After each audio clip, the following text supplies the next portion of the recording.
A pal for Gary? Oh my god. This episode from SpongeBob SquarePants sucks. The episode starts at SpongeBob's house, where he is feeding Gary. Afterward, he has to leave for work, but Gary wants to go for a walk. SpongeBob tells him that he does not have time to give him one and sadly walks away to work, feeling remorseful that he had no time to hang out with Gary. As he goes to the Krusty Krab, he notices that Mr. Krabs refuses to give one customer service on account of him bringing his pet worm into the restaurant. This reminds SpongeBob of the fact that Gary is home alone with nobody to keep him company, prompting him to make a remorseful phone call reminding Gary that he will arrive home soon. As SpongeBob gets off work at night, Mr. Krabs tells him that he needs help with loading coal out of the parking lot, but SpongeBob cannot help as he has to get back to Gary at home. Mr. Krabs lets him off the hook so long as he comes in work 5 hours earlier the following day to help with the parking lot.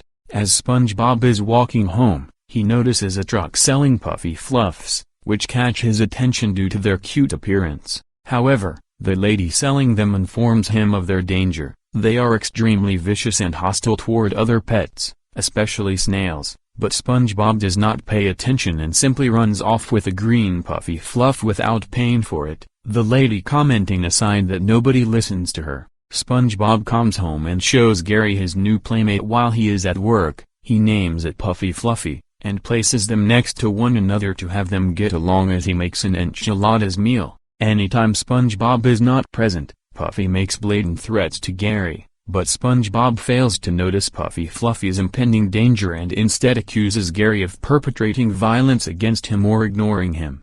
As punishment for causing trouble, Gary is put to sleep early tonight, next to Puffy Fluffy. Then SpongeBob himself goes upstairs to sleep, berating Gary again when he disturbs him. Over the night, Puffy continues to threaten Gary as if he is going to kill him. Gary tries many defense mechanisms, but it turns out that Puffy Fluffy is stronger than him, making Gary more vulnerable to his abuse. They continue fighting throughout the night, which eventually carries into the library, causing a house fire made by Puffy Fluffy, who knocked over SpongeBob's fireplace, and SpongeBob does not wake up once, since he slept peacefully and dreamed that he was in his grandmother's house.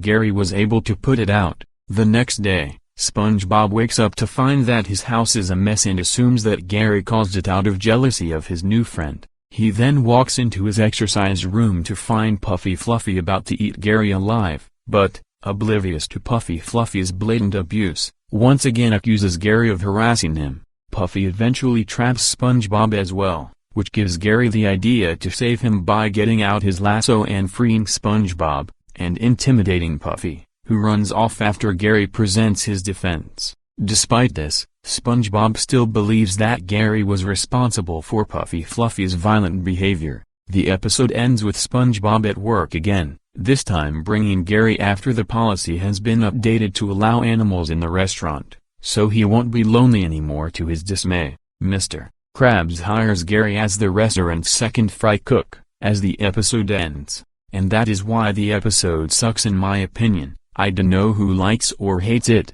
so I'll leave it be. So screw a pal for Gary, and screw Stuck in the Ringer. Chocolate with nuts is so many times better than a pal for Gary. End of rant.